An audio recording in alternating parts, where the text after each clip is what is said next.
Big TV digital breaking చూస్తూ ఉన్నాము. తెలుగు రాష్ట్రాల్లో బెట్టింగ్ యాప్స్ ప్రమోట్ చేసిన వారందరిపై కూడా కేసులు నమోదు చేస్తున్నది పోలీస్ యంత్రాంగం. సో ప్రజెంట్ దానికి సంబంధించిన బ్రేకింగ్ చూస్తూ ఉన్నాము. బెట్టింగ్ యాప్ వ్యవహారం అనేది తెలుగు రాష్ట్రాల్లో ఎంత సంచలనంగా మారిందో మనందరికీ తెలిసిన విషయమే. తెలంగాణ పోలీసులు బెట్టింగ్ యాప్స్ ప్రమోటర్స్ పై గత కొద్ది రోజుల నుంచి ఉక్కుపాదం మోపుతూనే ఉన్నారు. ఇందులో భాగంగానే ఇన్ఫ్లుయెన్సర్లు, సినీ సెలబ్రిటీలపై కూడా కేసులు నమోదు చేస్తూనే ఉన్నారు పంజాగుట్ట పోలీసులు. సో పంజాగుట్ట పోలీస్ స్టేషన్లో 11 మంది ఇన్ఫ్లుయెన్సర్లపై, అలాగే మియాపూర్ పోలీస్ స్టేషన్లో 25 మంది సినీ నటులపై కూడా కేసు నమోదు చేయడం జరిగింది. సో మొన్న మనం చూసాము విష్ణుప్రియ, అలాగే రీతు చౌదరి, నిన్న శ్యామల కూడా పోలీస్ స్టేషన్కి విచారణకు హాజరైనటువంటి దృశ్యాలు మనం చూసాము. సో 3 గంటల పాటు, కొన్ని గంటల పాటు రీతు చౌదరిని, అలాగే విష్ణుప్రియని, శ్యామలని విచారించారు. మరో 2-3 కూడా విచారించడం జరిగింది. సో ఇవాళ కూడా విచారణకు హాజరు కావాలని నోటీసులు ఇచ్చినటువంటి నేపథ్యంలో రీతు చౌదరి విచారణకు, బెట్టింగ్ యాప్ ప్రమోషన్కి సంబంధించి, కేసుకు సంబంధించి విచారణకు హాజరు కాకపోవడంపై సర్వత్రా ఉత్కంఠ నెలకొంది. అసలు ఎందుకు విచారణకు హాజరు కాలేదు? విచారణలో, మొన్న జరిగినటువంటి విచారణలో అడిగిన ప్రశ్నలు ఏంటి? విచారణకు సరిగ్గా సహకరించారా?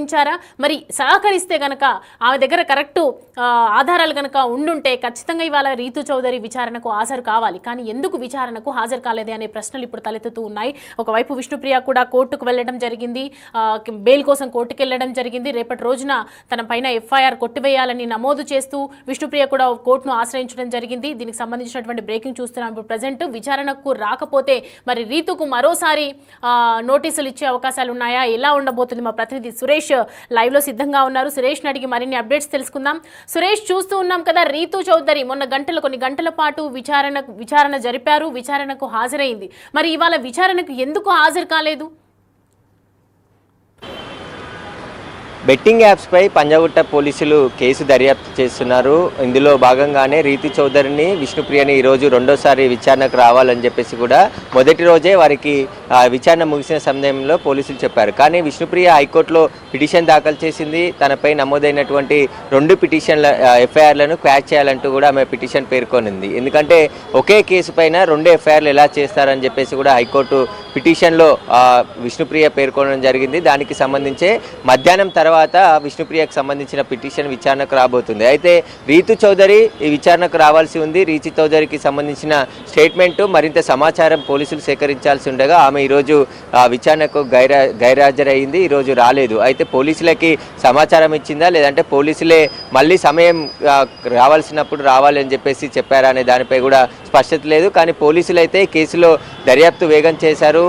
ఎవరైతే 11 మంది సెలబ్రిటీస్ ఉన్నారో వారికి సంబంధించిన పూర్తి యూట్యూబ్కి సంబంధించి సోషల్ మీడియాలో వీళ్ళు చేసిన బెట్టింగ్ యాప్స్కి సంబంధించిన ప్రమోషన్ వీడియోస్ అన్నిటిని కూడా కలెక్ట్ చేశారు. ఈ కేసుకు కావాల్సిన ఆధారాలన్నిటిని కూడా పోలీసులు సేకరిస్తున్నారు. ఎందుకంటే మొదట ఆధారాలన్నీ సేకరించి వారిని విచారిస్తున్నారు.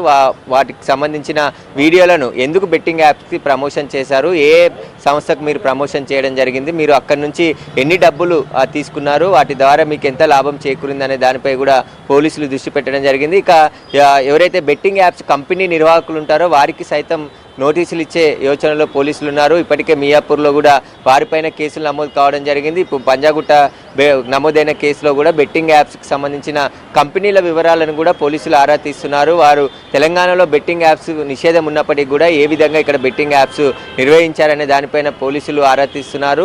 రీతు చౌదరి మాత్రం ఈరోజు డుమ్మా కొట్టింది, గైర్హాజరైందని చెప్పొచ్చు. లేకుంటే పోలీసులు సమయం కోరిందా మళ్ళీ విచారణకు అనే దానిపై కూడా స్పష్టత లేదు. కానీ హైకోర్టుకు అయితే విష్ణుప్రియ వెళ్ళింది. ఎందుకంటే శ్యామలకి హైకోర్టులో ఊరట లభించింది. ఆమె అరెస్ట్ చేయొద్దు కానీ విచారణ చేసుకోవచ్చు అని చెప్పేసి కూడా హైకోర్టు స్పష్టంగా ఆదేశాలు జారీ చేసింది. కాబట్టి ఇప్పుడు విష్ణుప్రియ కూడా హైకోర్టులో క్వాష్ పిటిషన్ దాఖలు చేసింది. తనపై నమోదైనటువంటి 2 ఎఫ్ఐఆర్లను కూడా కొట్టివేయాలని చెప్పేసి ఆ పిటిషన్లో పేర్కొంది. కాబట్టి ఈరోజు మధ్యాహ్నం లంచ్ తర్వాత ఆమె పిటిషన్ విచారణకు వచ్చే అవకాశం ఉంది. ఒకవేళ కోర్టు ఎలాంటి డైరెక్షన్స్ ఇస్తుందో ఆ డైరెక్షన్స్ ప్రకారం పోలీసులు ముందుకు వెళ్ళే అవకాశం కనబడుతుంది.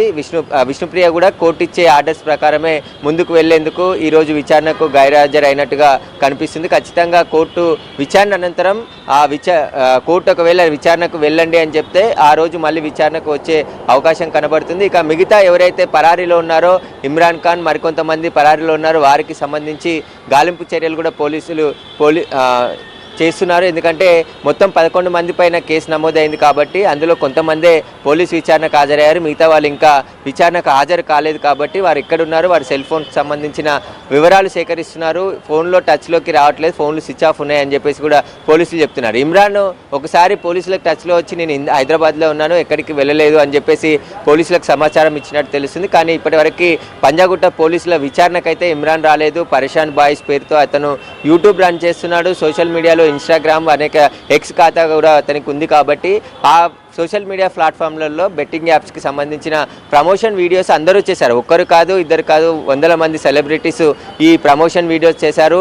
సోషల్ మీడియాలో యాక్టివ్గా ఉండేటటువంటి సెలబ్రిటీలను సినీ నటులతో పాటు కూడా ఇటు యూట్యూబర్స్, ఇన్ఫ్లుయెన్సర్స్ ఎవరైతే ఉన్నారో వారికి సంబంధించి లక్షలలో ఫాలోవర్స్ ఉన్న వారందరినీ కూడా బెట్టింగ్ యాప్స్ ద్వారా ప్రమోషన్ చేయించారని చెప్పేసి ఇప్పటికే పోలీసులు గుర్తించారు. ఈ బెట్టింగ్ యాప్స్ ప్రమోషన్ ద్వారా పెద్ద ఎత్తున డబ్బులు నెల వీళ్ళు తీసుకున్నారు. అది కూడా ఆన్లైన్ ద్వారానే డబ్బులు తీసుకున్నట్టుగా పోలీసుల స్టేట్మెంట్లో ఇప్పటి వరకు విచారణకు హాజరైనటువంటి వారు చెప్పారు. కాబట్టి మిగతా వారు ఎలా తీసుకున్నారు, అసలు బెట్టింగ్ యాప్స్ ఎక్కడ కేంద్రంగా నడుస్తున్నాయి, కొన్ని ఇండియాలో ఉన్నాయి, కొన్ని అబ్రాడ్లో నుంచి ఈ బెట్టింగ్ యాప్స్ని ఆపరేటింగ్ చేస్తున్నారు. కాబట్టి అక్కడి నుంచి ఏ బెట్టింగ్ యాప్స్ ఆపరేటింగ్ చేస్తున్నారు, ఇండియాలో ఎక్కడున్నాయి, వాటికి సంబంధించి ఇప్పటికే సైబర్ సెక్యూరిటీ బ్యూరో పోలీసులు కూడా అవగాహన కార్యక్రమాలు ఏర్పాటు చేశారు. ఒక ప్రెస్ నోట్ కూడా రిలీజ్ చేయడం జరిగింది.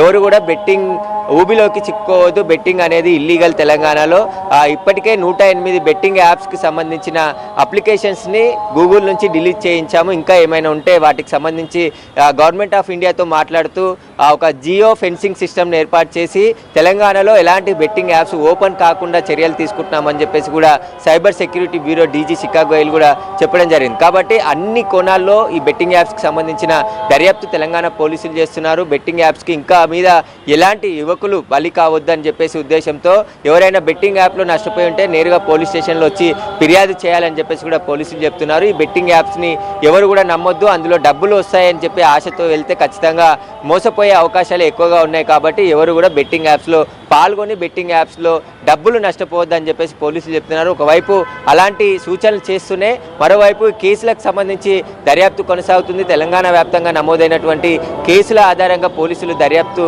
చేస్తున్నారు. ఏ పోలీస్ స్టేషన్లో నమోదయ్యో ఆ పోలీస్ స్టేషన్లో విచారణ కొనసాగుతుంది. ఇప్పుడు Panjagutta police station, Miyapur police స్టేషన్లో కూడా ఈ బెట్టింగ్ యాప్స్కి సంబంధించి విచారణ కొనసాగుతుంది. ఇక మియాపూర్లో పోలీస్ స్టేషన్లో నమోదైన ఎఫ్ఐఆర్ కాపీలో బెట్టింగ్ యాప్స్ కంపెనీ యజమానులపై కూడా కేసు నమోదు చేసి వారికి కూడా నోటీసులు ఇచ్చి విచారణకు పిలుస్తామని చెప్పేసి పోలీసులు చెప్తున్నారు.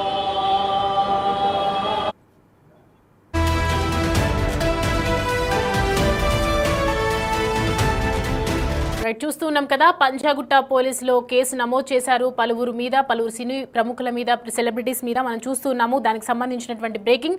పంజాగుట్ట పోలీస్ స్టేషన్లో ఏదైతే కేసు నమోదు చేశారో, ఏదైతే విచారణకు రమ్మని పిలిచినప్పటికీ కూడా గత వారం గురువారం రోజున రీతు చౌదరిని అలాగే విష్ణుప్రియని కొన్ని గంటల పాటు విచారించిన నేపథ్యంలో ఇవాళ మరి విచారణకు ఎందుకు హాజరు కాలేదు అనే విషయాన్ని ఎక్కువగా తీసుకోవాల్సిన విషయం అనే అంశం అని చెప్పొచ్చు. బెట్టింగ్ యాప్స్ ప్రమోషన్ వ్యవహారంపై ఒకవైపు యాంకర్ విష్ణుప్రియ కూడా తెలంగాణ హైకోర్టును ఆశ్రయించారు. క్వాష్ పిటిషన్ కు సంబంధించినటువంటి దాఖలు చేయడం జరిగింది. బెట్టింగ్ యాప్స్ కేసులో తనపై నమోదైనటువంటి 2 ఎఫ్ఐఆర్లను క్వాష్ చేయాలంటూ యాంకర్ విష్ణుప్రియ